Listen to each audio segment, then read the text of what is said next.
Baik, sebelumnya untuk memulai kelas kita hari ini, alangkah baiknya kita berdoa menurut agama dan kepercayaan masing-masing. Berdoa dipimpin oleh KM.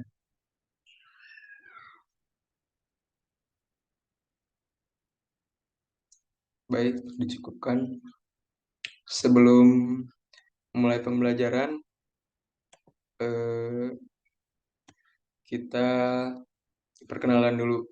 Sebelumnya, kenalin nama Bapak Depran Daniel Okerta Silaban. Saya di sini akan mengajar mata pelajaran geografi. Sebelum kita menjauh membahas tentang geografi, kita lebih baik untuk membahas apa saja sih yang menjadi dasar-dasar. Ada yang pernah tahu di sini tentang apa saja sih dasar-dasar geografi?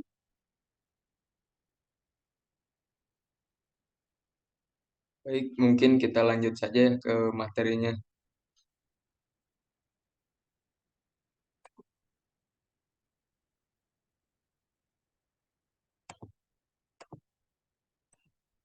Ntar Bapak ini mau share screen.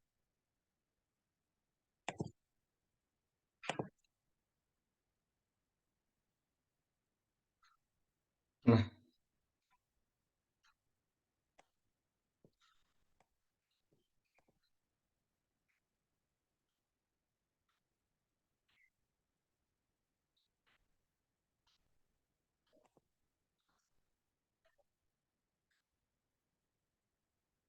baik untuk pertemuan kita hari ini, kita akan membahas dasar-dasar geografi untuk murid-murid di sini nih. Apa kalian udah tahu nih apa sih pengertian dari geografi sendiri?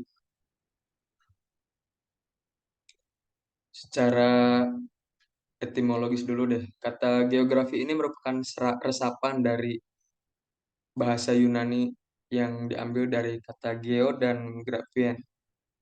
Geo ini berartikan bumi dan graphien yaitu tulisan. Berarti kalau secara digabung ini geografi itu adalah tulisan yang berisikan gambaran keseluruhan isi bumi, menjelaskan apa saja yang terdapat di dalam bumi. Selain itu, banyak juga para ahli-ahli yang mendeskripsikan atau menjelaskan apa sih geografi.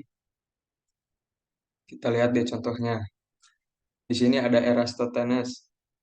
Di sini Eratosthenes mendefinisikan kalau geografi ini adalah penulisan tentang bumi atau definisi ini sih sesuai dengan perkembangan geografi pada masa itu yang membicarakan tentang keadaan daerah lain. Yang kedua ada Claudius Ptolemeus. Claudius mendeskripsikan bahwa geografi ini adalah penyajian melalui peta dari sebagian dan seluruh permukaan bumi. Selain itu juga ada Bintarto. Pada tahun 1977, Bintarto mendeskripsikan bahwa geografi ini adalah ilmu yang mempelajari hubungan kausal gejala-gejala di permukaan bumi dan peristiwa-peristiwa yang terjadi di permukaan bumi, baik secara fisik maupun menyangkut makhluk hidup beserta permasalahannya, melalui pendekatan keruangan, ekologi, dan regional untuk kepentingan program, proses, dan keberhasilan pembangunan. Nah, selanjutnya,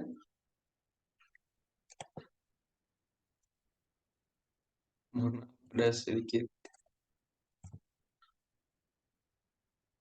Nah, di sini juga ada aspek-aspek geografi. Geografi sendiri tentu mempunyai aspek-aspek dalam pengkajiannya. Geografi ini memiliki dua aspek. Yang pertama yaitu aspek fisik. Untuk aspek fisik sendiri ini, unsur kajiannya yaitu berupa fisik seperti topologi, biotik, dan abiotik. Yang kedua ada aspek sosial.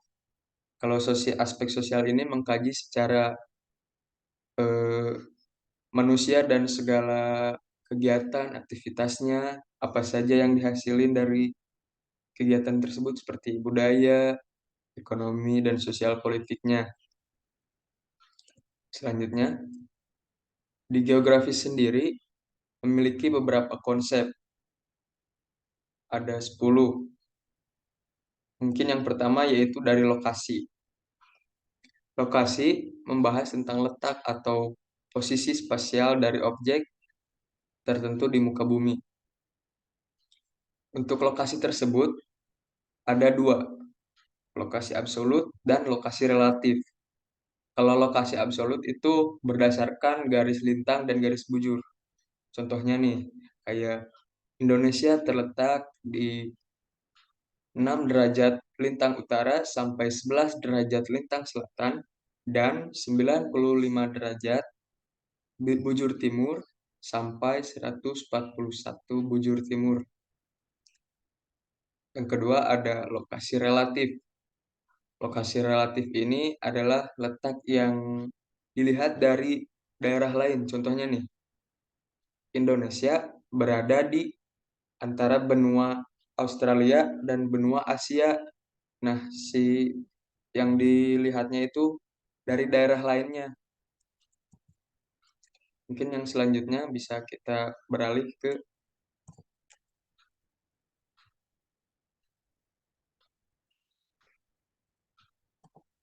jarak. Untuk jarak, ini terbagi dua. Untuk secara pengertiannya dulu deh.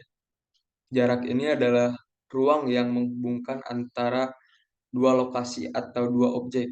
Bisa bisa atau dengan kata lain ini adalah gap-nya. Konsep jarak ini dibagi menjadi dua, yaitu jarak mutlak dan jarak relatif. Untuk jarak mutlak sendiri nih, itu biasanya diukur dengan satuan panjang. Contohnya, Bapak pergi ke Bandung dengan jarak 200 kilometer. Nah, berbeda lagi dengan jarak relatif. Misalnya, Andi pergi ke Bandung dengan waktu 5 jam.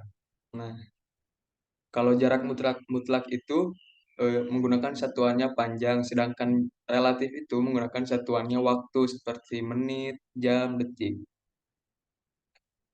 Mungkin yang selanjutnya yaitu ada keterjangkauan. Konsep ini mengacu pada kemudahan untuk mencapai suatu objek yang dipengaruhi oleh kondisi geografis suatu wilayah. Contohnya, dari Jakarta akan lebih mudah menjangkau kota Padang daripada Kepulauan Mentawai. Selanjutnya itu ada pola. Konsep ini mengacu pada susunan atau penyebaran fenomena pada ruang muka bumi. Contohnya adalah pola pemukiman penduduk di wilayah pesisir mengikuti garis pantai. Yang kedua yaitu ada morfologi. Yang selanjutnya itu ada morfologi. Mohon maaf. Morfologi ini menggambarkan perwujudan daratan di muka bumi yang merupakan hasil proses pengangkatan atau penurunan wilayah melalui proses geologi. Contohnya, pulau-pulau dataran yang luas, pegunungan, dan lembah. Selanjutnya yaitu ada aglomerasi. Konsep ini adalah kecenderungan persebaran yang bersifatnya itu mengelompok di suatu wilayah. Contohnya itu adalah pemukiman penduduk, masyarakat perkotaan. Mereka ini cenderung mengelompok sehingga timbul pengelompokan pemukiman seperti daerah elit, daerah kumuh, atau dan daerah-daerah lainnya. Selanjutnya yaitu ada interaksi dan interpendensi. Konsep ini berkaitan dengan hubungan timbal balik atau ketergantungan. Contohnya, hubungan desa dan kota. Warga kota membutuhkan makanan dari desa, sedangkan desa membutuhkan teknologi dari kota. Untuk selanjutnya yaitu ada nilai kegunaan. Nilai kegunaan ini berkaitan pada kelebihan yang dimiliki suatu wilayah dan kegunaan yang berbeda-beda berdasarkan fungsinya. Contohnya, wilayah yang memiliki alam yang indah cocoknya sih sebagai daerah wisata ya. Yang terakhir mungkin ada diferensiasi area. Diferensiasi area ini menggambarkan keunikan atau karakteristik antara wilayah satu dengan wilayah lain. Contohnya, masyarakat yang tinggal di pesisir bekerja sebagai nelayan, sedangkan yang di pegunungan biasanya tuh kerjanya di kebun, di ladang, bertani, gitu-gitu. Dan yang terakhir yaitu ada keterkaitan ruang. Konsep ini menunjukkan bahwa tingkat hubungan antar wilayah. Contohnya daerah hilir mengalami banjir karena pembangunan yang terjadi di daerah hulu. Jadi antara ruang A dan B terkait sehingga apabila di ruang A ini terjadi kegiatan, suatu kegiatan akan berdampak ke daerah B. Contohnya ini yang hilir dan hulu tersebut. Nah, di geografi sendiri ini ada beberapa pendekatan. Ada 3 pendekatannya. Yang pertama ada keruangan atau spasial, yang kedua kelingkungan atau ekologi, dan kompleks wilayah atau regional. Kita mulai dari keruangan spasial dulu deh. Pendekatan keruangan adalah upaya dalam mengkaji rangkaian persamaan dari perbedaan fenomena geosfer dalam ruang. Analisis keruangan merupakan pendekatan yang khas dalam geografi karena merupakan studi tentang keanekaragaman ruang muka bumi dengan membahas masing-masing aspek keruangannya. Dengan kata lain, pendekatan ini memungkinkan seorang ahli geografi melakukan analisis dan penelitian yang terstruktur serta holistik terhadap keberadaan suatu ruang yang menjadi objeknya. Contohnya yaitu penggunaan lahan das atau daerah aliran sungai. Yang kedua yaitu ada kelingkungan atau ekologi. Pendekatan kelingkungan yaitu ada instrumen pendekatan geografi untuk mengetahui adanya hubungan dari unsur-unsur yang ada di suatu lingkungan. Hal ini berkaitan dengan lingkungan antara makhluk hidup dengan makhluk hidup lainnya yang ada di dalamnya. Pendekatan kelingkungan juga disebut sebagai ekologi karena melakukan riset dan analisis terhadap interaksi dan simbiosis antara organisme yang ada di lingkungannya. Contohnya nih, ada pemanfaatan dari manusia terhadap lingkungannya yang dijadikan untuk hal positif. Ya berarti itu simbiosis mutualisme saling menguntungkan. Yang ketiga ada kompleks wilayah atau regional. Pendekatan kompleks wilayah atau regional ini adalah peleburan dari pendekatan keruangan dan lingkungan tadi, yaitu spasial dan ekologikal tadi. Adanya interaksi antar wilayah akan memungkinkan terjadinya perkembangan. Hal ini bisa terjadi karena secara harfiah suatu wilayah di bumi memiliki beberapa unsur pembeda di setiap wilayahnya. Kan tadi di konsep geografi itu deh ada diferensiasi area.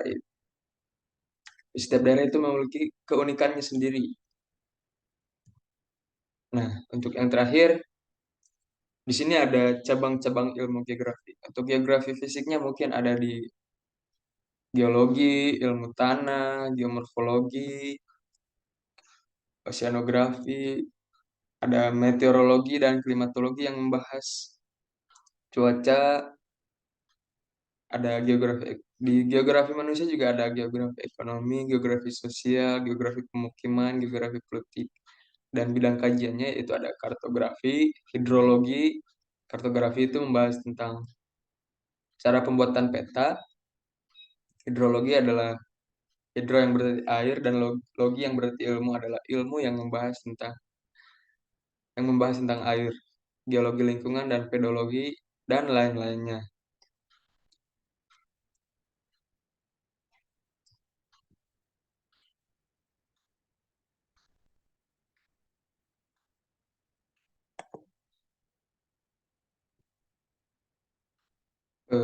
Mungkin cukup sekian materi dari Bapak karena materi yang sudah disampaikan hari ini sudah cukup. Bapak harap anak-anak semua bisa memanfaatkan, bisa menerapkannya dalam kehidupan sehari-hari. Apabila ada yang ditanyakan nanti bisa di grup WA saja. Kiranya pembelajaran hari ini dicukupkan. Wabillahi taufiq wal hidayah. Wassalamualaikum warahmatullahi wabarakatuh.